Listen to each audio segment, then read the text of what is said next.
வணக்கம். நான் பேசுறது கேக்குதுங்களா? ம். வணக்கம். ஓகேங்க, கேக்குதுங்கய்யா. கேக்குது.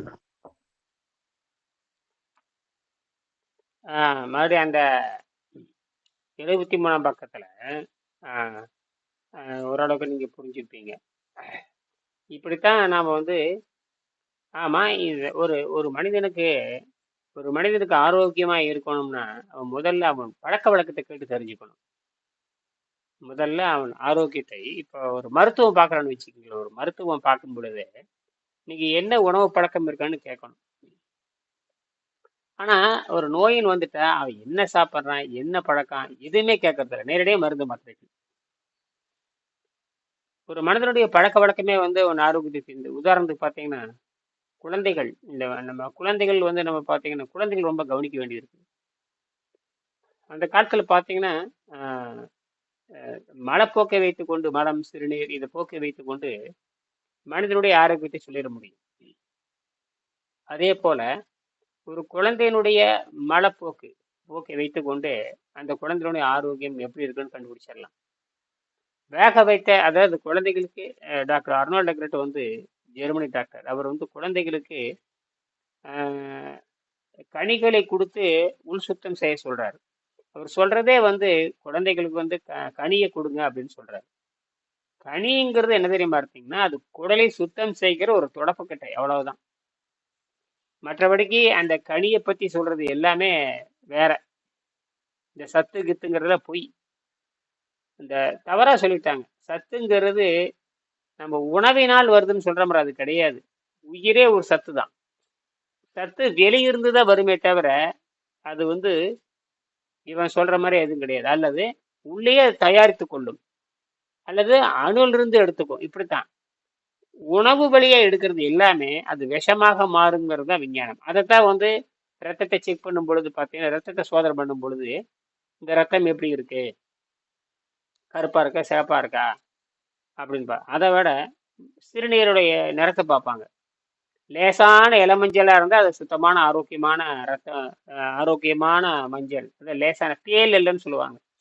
நீங்க சிறுநீர் ஆராய்ச்சி பண்ணி பார்க்கும் பொழுது PLLன்னு போடுறப்ப இதுல பார்த்தீங்கன்னா 10ஆம் பக்கத்துல இது ரொம்ப முக்கியமானது. அப்போ இந்த தூய்மையான உடலுக்கு PLL, அப்புறம் அதுக்கப்புறம் லேசா ஆடர் மஞ்சள், அப்புறம் பார்த்தீங்கன்னா சிகப்புல இருந்தால் அவன் புற்றுநோயினே சொல்லிடலாம்.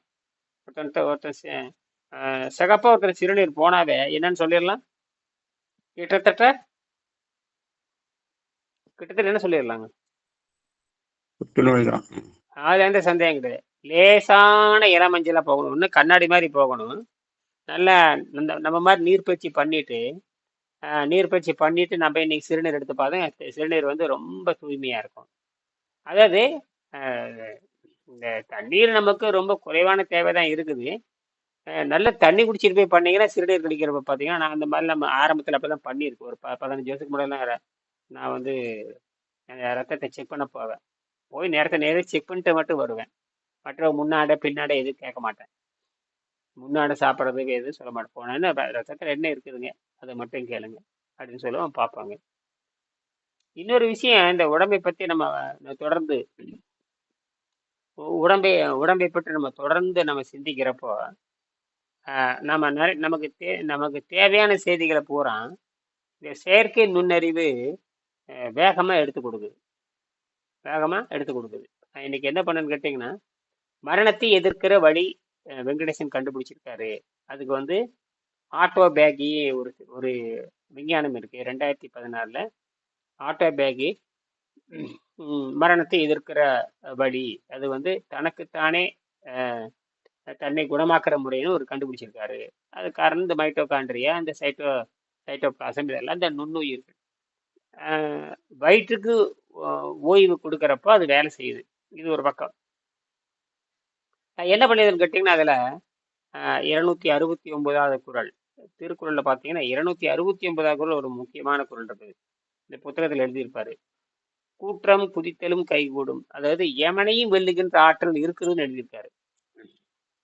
இதை வந்து நான் அந்த செயற்கை நுண்ணறிவுல கேட்டுட்டு மற்ற ஒரு 2-3 செய்தி உள்ள கொடுத்துருந்தேன். 2-3 செய்தி உள்ள கொடுத்துக்கிட்டு இதை வந்து தேடி கண்டுபிடித்து சரியான விடை எழுதுக அப்படின்னு கேட்டிருந்தேன். ஒரு இடம் என்ன பண்ணேன்னா உலகத்தில் இருக்கிற அத்தனை மேகசீனையும் அறிவியல் நூலை ஆராய்ச்சி பண்ணிட்டு நான் 269ன்னு ஒரு எண் கொடுத்துருந்தேன் பாருங்க, அதையும் தேடி கண்டுபிடிச்சு அது வந்து இணையதளத்தில் இருக்கிற திருக்குறள் எடுத்து போட்டு அது எந்த அப்படின்னு எல்லா விவரத்தையும் கொடுத்துருக்கேன், உங்களுக்கு அனுப்பிச்சிருக்கேன் பாருங்க. அதில் பார்த்தீங்கன்னா இந்த ஆட்டோ பேக்கிங் எங்கெங்க இருக்கோ, ஆட்டோ பேக்கிங் ஆட்டோங்கிறது வேற ஒன்றும் இல்லை. ஆட்டோனாவே அது கிரேக்க சொல்லுதான். ஆட்டோன்னு தானாகவே அப்படின்னு அர்த்தம். ஆட்டோ பேக்கின தனக்குத்தானே வைத்தியமாக்குறதுன்னு அர்த்தம். அப்படி அந்த அந்த கேள்வியும் கேட்டுட்டு வெங்கடேசனுடைய ஆராய்ச்சி இருக்கு இல்லையா, அந்த தலைப்பும் கொடுத்துட்டு வெங்கடேசன் பேரு, வெங்கடேசனுடைய கருத்து உணவில்லாமல் வாழும் கலை, அதை பற்றிய சிறு குறிப்பு, புற்றுநோயை வந்து எப்படி எதிர்க்க முடியும் அதை பற்றி ஒரு சிறு குறிப்பு, சும்மா ஒரு ஒரு 10 வரி மட்டும் உள்ள கொடுத்துட்டு இது எல்லாம் தேடி கண்டுபிடிச்சி ஒரு கட்டுரை கொடுக்குன்னு சொல்லியிருக்கேன். அவ்வளோ அழகாக நேர்த்தியே ஒரு கட்டுரை கொடுத்துருக்கான். அவனும் சொல்லிட்டேன், நான் வந்து அறிவியல் இதழுக்கு கொடுக்குற மாதிரி கட்டுரை கொடுக்குவான்னு கேட்டிருந்தேன். நீங்கள் அறிவியல் இதழுக்கு கொடுக்குற மாதிரி ஒரு கட்டுரை கொடுக்குன்னு சொன்னோன்னே ஆங்கிலத்திலும் தமிழையும் கொடுத்துருக்கேன். அதை படிச்சு பாருங்க. உங்களுக்கு கூட யாருக்கு அனுப்பிச்சிருக்கேன், நடராஜ் சேலம் மாத்தூருக்கு அனுப்பிச்சிருக்கேன். அதை படிச்சு பாருங்க எப்படி இருக்குன்னு. இதெல்லாம் பாக்குறேங்க ஐயா. ஆமா, இதெல்லாம் எப்படி எப்படி நான் பண்றேன்னு கேட்டீங்கன்னா, நீங்க சிந்திக்கிறது போய் நீங்க அந்த செயற்கை நுண்ணறிவு இருக்கு இல்லையா, அதுல போட்டு பாருங்க, ரொம்ப வேலை செய்யாது. ரெண்டாவது என்னன்னு கேட்டா, நம்ம கொடுக்குற செய்தியெல்லாம் அது பதிவு பண்ணி வச்சுக்குது. நாளைக்கு யாரு வந்து கேட்டாலும் உணவில்லாமல் வாழும் கலைன்னா என்ன, ஆஹ் உணவு உண்டு வாழும் கலைன்னா என்ன, உணவு உண்டுதலும் உணவு இல்லாதலும் அது ரெண்டு என்ன வித்தியாசம், உணவு இல்லாமல்னா என்ன, உணவு உண்ணுதல்னா என்ன. இப்போ உணவு இல்லாமல் வாழணும்னா எதை உண்டு உணவு இல்லாமல் வாழ்றதுங்கிறது ரொம்ப முக்கியமான சூட்சுமமான ஒரு பதில் இருக்கு இதுல. இப்போ உணவு இல்லாமல் புரியுதுங்க. வாழணும்னா இந்த உணவு இல்லாமல் வாழுவதற்கு என்ன உணவு உண்ண வேண்டும். ஏன்னா ஏற்கனவே உண்டுருக்கோம், நம்ம சிறுசுல இருந்தே பல்வேறு, நம்ம வந்து பெற்றோர்கள் வந்து அவங்களுக்கு தெரிஞ்ச உணவை ஊட்டி படைக்க விட்டுறாங்க. அவங்க உணவை நம்ம ஊற்றி படைக்க விட்டுறாங்க. நமக்கான உணவு அவங்க தர்றதே கிடையாது. அந்த ஞானம் பெற்றோர்களுக்கு கிடையாது. பெற்றோர்கள் ஆமாங்க. வந்து தூய்மையானவர், அதாவது உணவு பழக்கத்துல ஒழுக்கமானவர்னு சொல்லவே முடியாது. பெற்றோர்கள் வெறும் அன்பு இருக்குமே தவிர உணவுக்கும் ஆரோக்கியத்துக்கும் தொடர்பு இருக்கு அப்படின்னு அவங்களுக்கு கொஞ்சம் கூட அறிவு கிடையாது. ஆனா ஒரு வேளை மட்டும் பண்ணுவாங்க, யாருக்காவது உடம்பு சரியில்லைன்னா அப்ப மட்டும் கனிகள் எடுத்துட்டு போவாங்க. அப்ப யாருக்காவது உடம்பு சரியில்லை அப்படின்னா, உங்க வீட்லயே நமக்கே உடம்பு சரியில்லைன்னா, எனக்கு அப்புறம் தான் ரொம்ப நாளா புரிஞ்சுட்டே இருந்துப்பேன். எனக்கு ஏதாவது உடம்பு சரியில்லை அப்படின்னு எங்க அப்பா என்ன பண்ணாரு, நேரா போய் பாப்பா கையில வந்து பணம் கொடுப்பாரு. 5 ரூபா கொடுப்பாரு. 5 அந்த காலத்துல 50 வருஷத்துக்கு முன்னாடி 5 ரூபாய்ங்கிற இன்னைக்கு பார்த்தீங்கன்னா 500 ரூபா மாதிரி. போனா பழக்கடைக்கு போனோம்னு வச்சுக்க, அந்த 5 ரூபாய்க்கு என்ன ஒரு 10-15 வகையான பழத்தை எல்லாத்தையும் 6 கிலோ கட்டி கொடுத்துருவானுங்க 5 ரூபாய்க்கு. அப்ப கிலோ ஒரு கிலோவே 8 நாள் 4 நாள் இருந்திருக்கும், எல்லாம் கட்டி கொடுத்துருவாங்க. அப்ப எனக்கு புரியல, அப்ப காய்ச்சலா இருக்கிறப்ப மட்டும் நம்ம இதை சாப்பிட்றோமே, இது எனக்கு ரொம்ப நாள் இந்த புரிஞ்சவே இல்லை எனக்கு. அதெல்லாம் ஒரு 20 வயசுக்கு அப்புறம் தான் எனக்கு புரிஞ்சுது. இப்ப காய்ச்சலா இருக்கிறப்ப நமக்கு வந்து பழங்கள் கொடுக்குறாங்களே, அப்புறம் காய்ச்சல் நல்லானதுக்கு அப்புறம் நமக்கு இதுக்கு போறாங்க அப்படின்னு அந்த பதில நமக்கு கிடைக்கவே இல்லை. அப்ப இப்ப பழங்கள் வந்து அகத்தூய்மை பண்ணுது. நம்ம தமிழர் பண்பாட்டுல பாத்தீங்கன்னா பழங்கள் வந்து அகத்தூய்மை பண்ணுது அப்படிங்கிறது மறைமுகமா சொல்லியிருக்காங்க தவிர அது உண்டு காட்டல. ஆனா காய்ச்சலோ உடம்பு சரியில்லைன்னா மட்டும்தான் நம்ம பெரிய நம்ம முன்னோர்கள் என்ன பண்ணுவாங்கன்னா நிறைய பழங்கள் வாங்கிட்டு போய் கொடுக்கறது. இதெல்லாம் நடைமுறையில இருந்திருக்கு. ஆனா இதுக்கெல்லாம் பொருளே தெரியல. இதுக்குள்ள பொருளே யாராவது கேள்வி கேட்டோமா, ஏன் காய்ச்சலா இருக்கும் மட்டும் அந்த பழங்கள் சாப்பிடணும், அது என்ன நமக்கே வரல. சரி, அவங்களுக்கு காய்ச்சல் நல்லா போச்சு, அதுக்கப்புறம் ஏன் அவங்க பழங்களை தொடர்பது அந்த பழ உணவை ஏன் தொடர்ந்து தொடராம இருக்கிறாங்க. அதுக்கப்புறம் அவன் சாதாரண உணவுக்கு போறான். மீண்டும் வந்து அதே எனக்கு வந்து பல முறை எனக்கு சிறுசுல இருந்தே எனக்கு அடிக்கடி காய்ச்சல் வரும். அப்புறம் காய்ச்சல் வந்தாவே எங்க அப்பா என்ன பண்ணிடுவாருன்னா எனக்கு கையில் ஒரு 5 ரூபாய் கொடுத்துருவாரு. போய் நீ பழக்கடையில போய், எங்க அப்பாவுக்கு தெரிஞ்ச பழக்கடை நிறைய இருக்கு, எங்க அப்பா நிறைய பேர்த்த நண்பராக்கி வச்சிருப்பாரு. அந்த மாதிரி எங்க அப்பாவுக்கு நிறைய உள்ளூர் கடைக்காரங்க இவங்கெல்லாம் வந்து பண்ணுவாங்க. அவரு பண்ணிட்டு இருந்தார். அப்போ அங்கே போய் சொல்லுவேன் எங்க அப்பா, அப்படியா நீ அந்த அவர் பையனை நீ அப்படின்னு சொல்லுவாங்க. ஆமா, உடனே பணத்தை கொடுத்தேன்னு இந்த பணங்கள் கொடுத்துட்டு போயிடுவாங்க. அப்புறம் அதே எங்க நண்பர்கள், எங்க அப்பாவுடைய நண்பர்கள் அவங்கெல்லாம் கூடுதலாக கொடுப்பாங்க. 1/2 கிலோ கொடுக்கறதுக்கு 3/4 கிலோ கொடுத்துருவாங்க. எனக்கு அப்பெல்லாம் யோசிச்சு, அப்ப இதெல்லாம் வந்து எனக்கு எப்ப அந்த நினைப்பு வந்துச்சுன்னா, ஓ இதெல்லாம் தான் பண்ணியிருக்காங்க. இந்த வெங்கடேஸ்வரனை சந்தி பேசுகின்ற பொழுது, ஓ நமக்கு வந்து சிறுசிலேயே வந்து காட்டப்பட்டிருந்தாலும் கூட அது தெளிவான விளக்கம் நமக்கு யார் பள்ளிக்கூடத்திலேயோ அல்லது ஆசிரியரோ அல்லது நம்ம பெற்றோர்களோ காய்ச்சலா இருக்கிறப்ப நாம அதை இந்த பழங்கள் சாப்பிட்ற மாதிரி வாழ்க்கையிலும் நாம பழங்கள் சாப்பிட்டு பழகணும் ஒருத்தர் கூட சொல்லவே இல்லை. அஹ் இப்படித்தான் நம்ம மயக்கத்திலேயே போயிருக்கு. அது கண் முன்னாண்ட சொல்றாங்க இல்லையா, கண் முன்னாண்ட விளக்கறிந்தும் கையில விளக்க பிடிச்சிட்டு போய் கையில விளக்க பிடிச்சிட்டு போய் எதுல விழுந்த மாதிரி குடியில் விழுந்ததுன்னு சொல்லுவாங்க. விளக்க பிடிச்சிட்டு போய் பகல்லையே விளக்க பிடிச்சிட்டு கொடுக்குறேன்டா அப்படிம்பாங்க. இந்த மாதிரி தான். சரி, அது ஒரு முறை இன்னொருக்க ஒன்று முறை படிச்சிருக்கேன். அது அந்த 73ஆம் பக்கமா. ம் ஒரே நிமிஷங்கண்ணா படிக்க சொல்றாரு. சரி. புத்தகம் கையில இல்லையா? விட்டுருங்க விட்டுருங்க, இல்லைன்னா விட்டுருங்க. ஐயா வேற வெளில வழி. இருக்கங்க ஐயா. சரி சரி சரி, அப்ப வேண்டாம் வேண்டாம் வேண்டாம். இவர் நம்ம கேசவ நோயை புத்தகம் வச்சிருக்கிறீங்களா இல்லையா? அடிக்கடி இல்ல, நானும் வெளியே வச்சுட்டு வந்துட்டேன். ரொம்ப முக்கியம். எப்பவுமே வந்து வகுப்புக்கு ம். வரும் பொழுது குறைஞ்சபட்சம் புத்தகத்தை கையில் வச்சு ஒரு பையில போட்டு வச்சுக்க இல்ல, வேண்டியதுதான். இருக்கணும். எப்பவுமே கைப்பை ஒன்று வச்சுக்கணும், அந்த புத்தகம் வச்சுக்கணும். எப்பவுமே அது அப்படியே இந்த கவனம் செலுத்திக்கிட்டே ம். இருக்கணும். இல்லைன்னா நம்ம மாத்தி விட்டுரும். இந்தாங்க, நம்ம மாத்தி இது போ. இது எப்படின்னா இது நினைச்சிட்டே இருக்கிற மாதிரி ம். சுத்தம் சுத்தம் சுத்தம் ம். சுத்தம் சுத்தம் சுத்தமா இருக்கணும் சுத்தமா இருக்கணும்.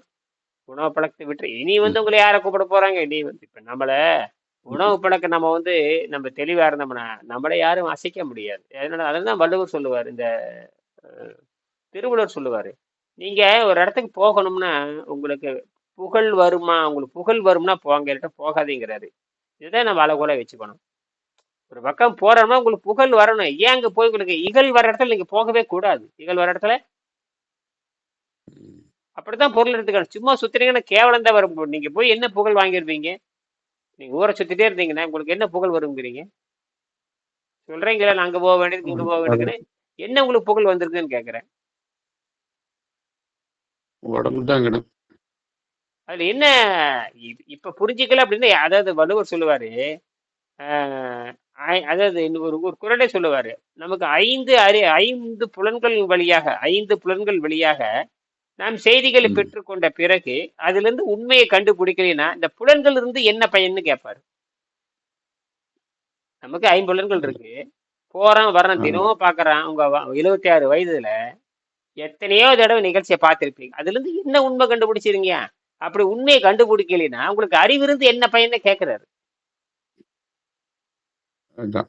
மெய்யறிவு இல்லாதவர்ங்கிறாரு. அதாவது ஐம்புலன்கள் வழியாக, ஐம்புலன்கிறது ஒரு கருவி, அதன் வழியாக எல்லா செய்திகளும் ம். உள்வாங்குறீங்க. அதுக்கப்புறம் ஆறாம் அறிவை பயன்படுத்தி உண்மையை கண்டுபிடிக்கணுமே இல்லையா?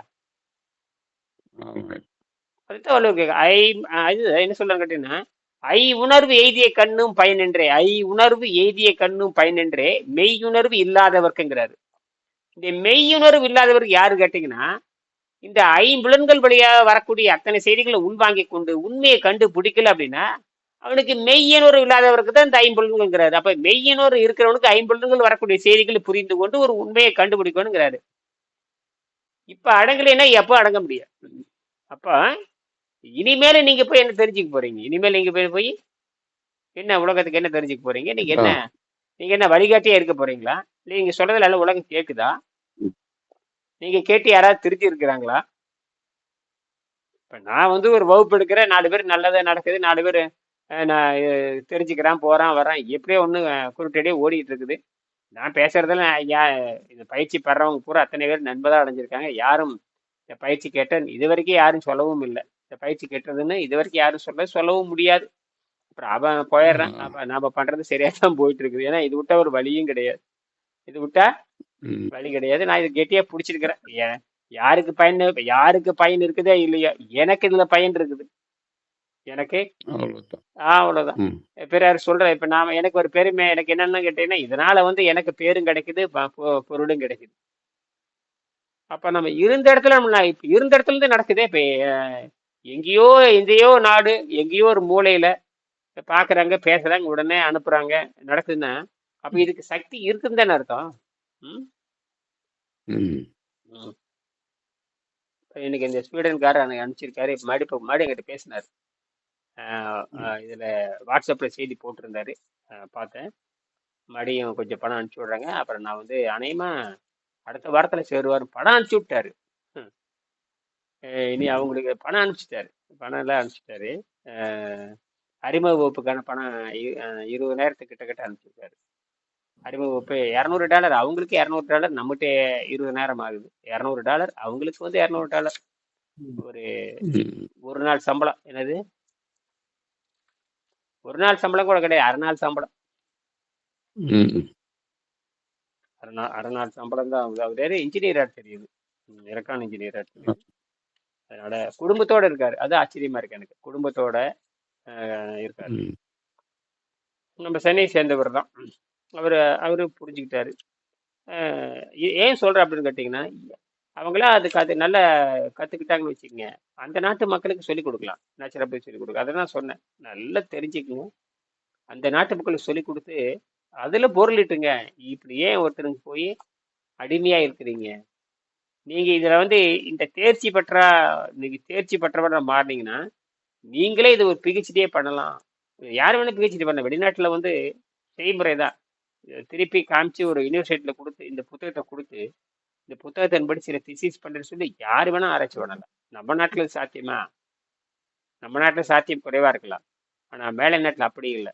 செய்து காட்டினாங்க நான் ஒத்துக்குவாங்க. அவன் வந்து ப்ராஜெக்ட் ஒர்க்கு தான் பார்க்குறவன் அவன். நான் சொல்கிறது இப்படித்தான் அது போகுது. பார்ப்போம் என்ன நடக்குன்னு பார்ப்போம். சரிங்களா? ம்.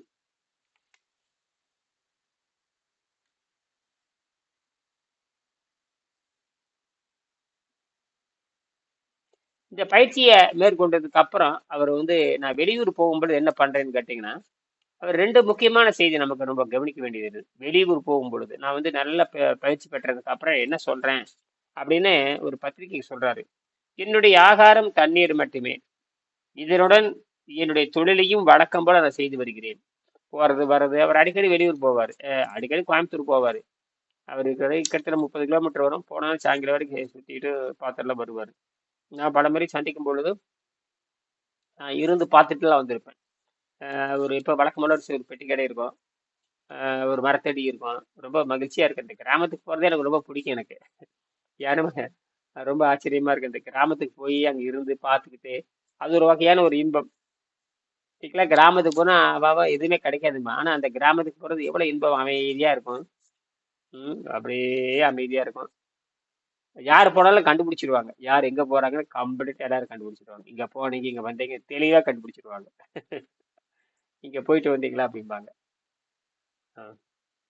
என்னுடைய ஆகாரம் தண்ணீர் மட்டுமே, இத்துடன் என் தொழிலையும் வழக்கம் போல செய்து வருகிறேன். வெளியூர் செல்லும் போது என் குடியுரையும் என்னுடன் எடுத்து செல்கிறேன். உண்ணா நோன்பு ஆரம்பித்தவுடன் சில நாட்களுக்கு உடல் உள் சுத்தம்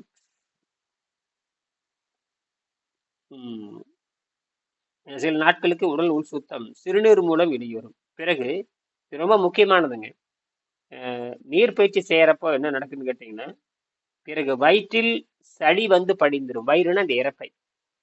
இந்த இறப்பையில வந்து சளி படிந்து, ஏற்கனவே சொல்லியிருக்கேன், அது வந்து தொண்டை வரைக்கும் வந்து அந்த கபம் வந்து சேர்ந்துடும். அது ரொம்ப முக்கியமான. அந்த கபத்தை எடுத்து பழகணும். அந்த கபம் கடுமையான நச்சுத்தன்மை உடையது. அதை வெளியே எடுத்து பழகணும்.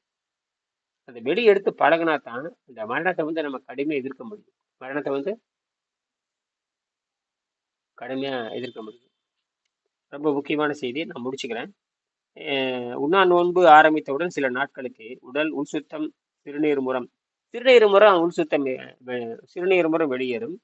பிறகு வயிற்றில் மூக்க சளி வந்து படிந்து நீர் குடித்தவுடன் வாந்தி எடுக்க வைக்கும். அப்போது வேக வைத்த கீரை காய்கறிகள் உண்டால் உணவு பாதை முழுவதையும் சுத்தப்படுத்திவிடும்.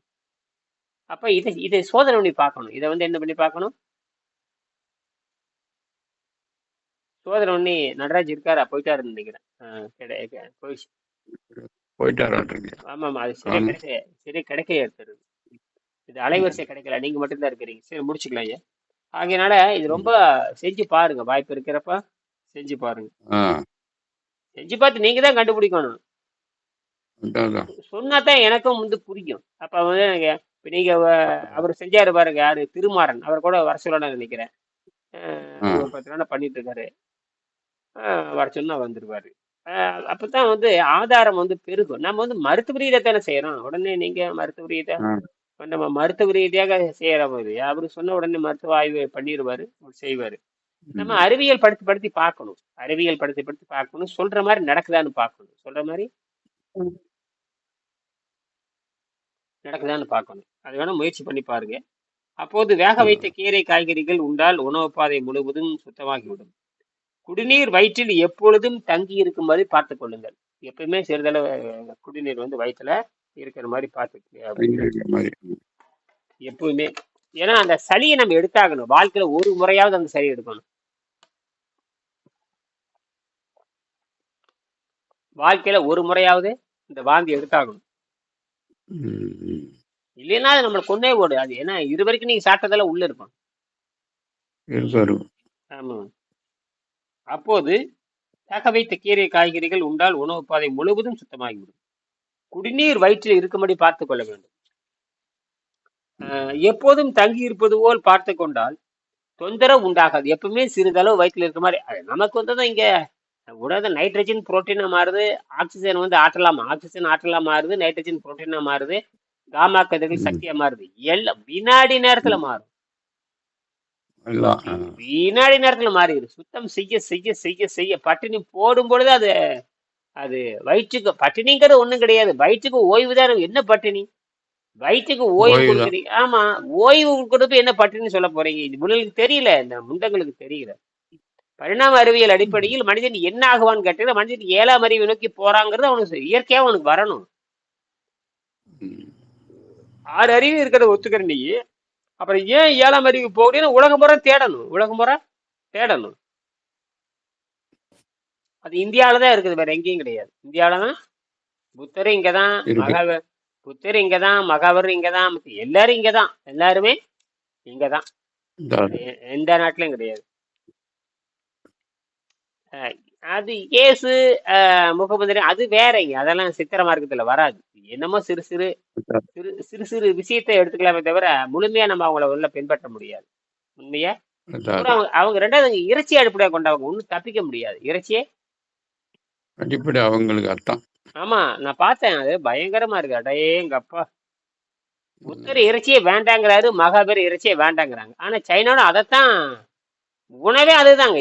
அவங்க தேல், அந்த தேல் அதெல்லாம் சொல்ல நமக்கு ஆச்சரியமா இருக்கு. தேல் அப்படியே 100 கிராம் 1/4 கிலோ தேல் ஒருத்தன் வாங்கிட்டு போறான். தேல் எடை போட்டு வாங்கிட்டு போறான். தேல் வளர்க்குறான், பொரிச்சு திங்கிறான். நம்ம ஈசல், நாமெல்லாம் பொரியல் ஈசல் சாப்பிடுவோம்ல, அதே மாதிரி ஈசல் பொரிக்கிறது. அந்த காலத்து ஈசல் பத்தி அதேதான். நம்ம ஈசலை பிடிச்சி தின்னம்பற அதே மாதிரி தான் அவனு திங்கிறான். அதை பிடிச்சிக்கிறான். தேலை பிடிச்சி அப்படியே எண்ணெயில போட்டுறான். அப்படியே பொரிச்சு அப்படியே வெங்காய பக்கடா மாதிரி தின்னுக்கிறான். அப்படியே மொறுக்கு பட்டை கலப்புற. அது எலுமிச்சி பழத்தை போட்டு நான் பார்த்தேன். அது எலுமிச்சி பழத்தை போட்டு 2 வெங்காயத்தை போட்டு வெங்காய பக்கடா மாதிரி பொரிச்சு கொடுத்துட்றான். அப்படியே உயிரோட எடுத்து போறான். சைன்னு அப்படி பொரிச்சிருது. போட்ட உடனே அவ்வளவுதான். எல்லாம் பூரா செந்தேல் மாதிரி இருக்கு. எனக்கு பயமா இருக்கு. அவரு அழகா டக்குன்னு இடுக்கி வச்சு போறாங்க.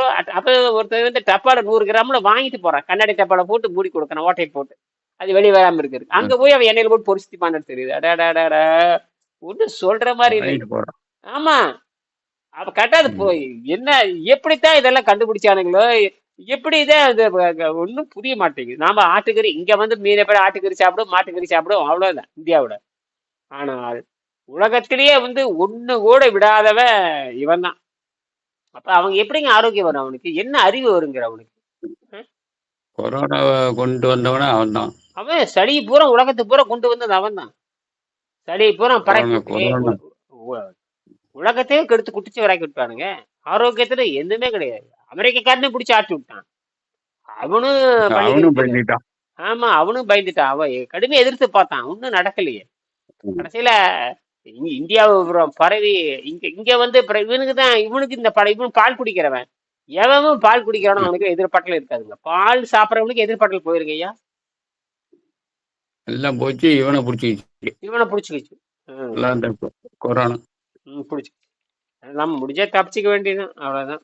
இருப்பது போல பார்த்து கொண்டால் இந்த பழக்கத்தை நான் மேற்கொண்டேன். அதாவது என்ன சொல்றாருன்னா, உரைகளை நம்பாதீர். அதாவது திருக்குறளுடைய உரையை நம்பாதீங்க, மூலத்தை நீங்க ஆராய்ச்சி பண்ணுங்கன்னு சொல்றேன்.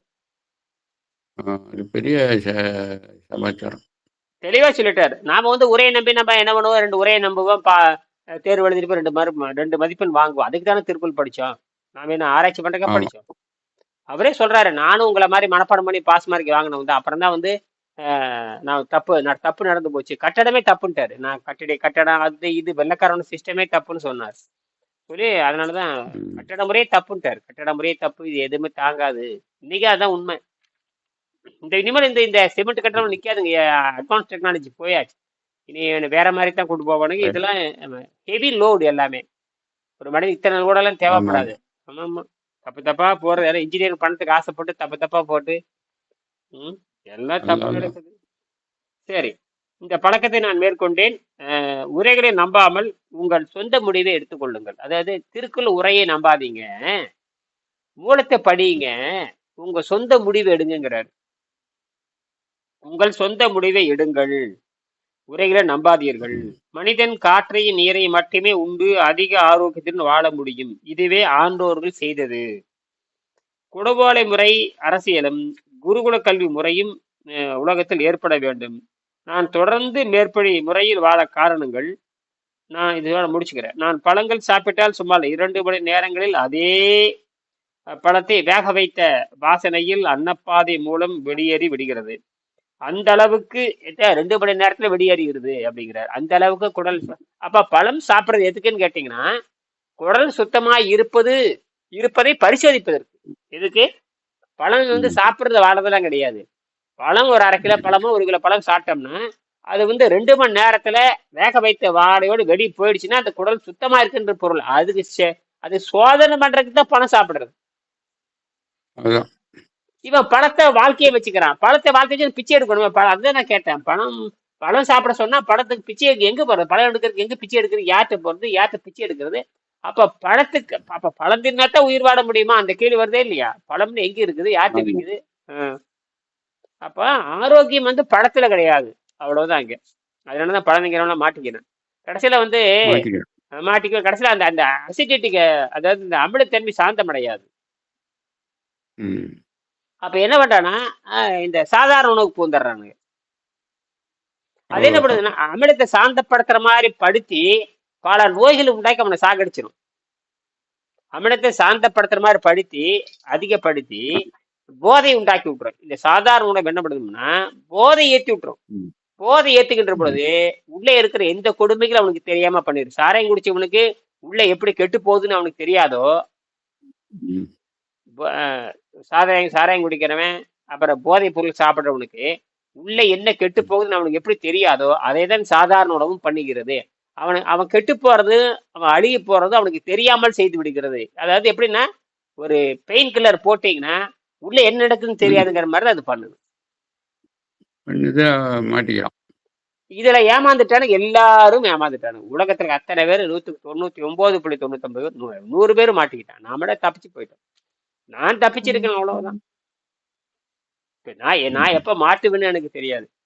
தொடர்ந்து சாதாரண உணவு தின்னு 10 நாள் எனக்கு சங்குதான். 10 நாள்ல அவ்வளவு. சங்கு ஊதிர வேண்டியது. அப்படி இனியன் கதை முடிஞ்சுது. இனியன் கதை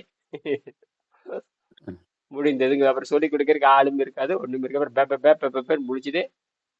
எவங்க என் பொண்ணுக்கு இன்னும் வந்து கண்டுபிடிச்சி, என் பொண்ணு எல்லாம் வந்து கண்டுபிடிச்சி அப்ப விட்டு போட்டு போயிட்டானே நம்ம மைண்டு. அவங்க இப்பதான் அவங்கள முயற்சி பண்றேன். யாராவது தெரிஞ்ச இப்ப என் பொண்ணு செஞ்சதுதான். மற்றபடிக்கு வேற யாரும் செய்யறதுக்கு வாய்ப்பே கிடையாது. அந்த தைரியம் பத்தாது. அந்த தைரியம் ஏன்னா என்னை நேர்ல 25 வருஷம் பார்த்துருக்குறாங்க. அதனால செய்ய முடியும். மற்ற யாரும் செய்ய முடியாது. அப்படி செஞ்சது நேரம் வந்திருக்கணும். நேரம் எனக்கு போட்டி யாராவது வந்திருக்கணுமே. அதான். ஒருத்தருமே வரலையே. சரி, நான் இதோட முடிச்சுக்கலாம் ஐயா.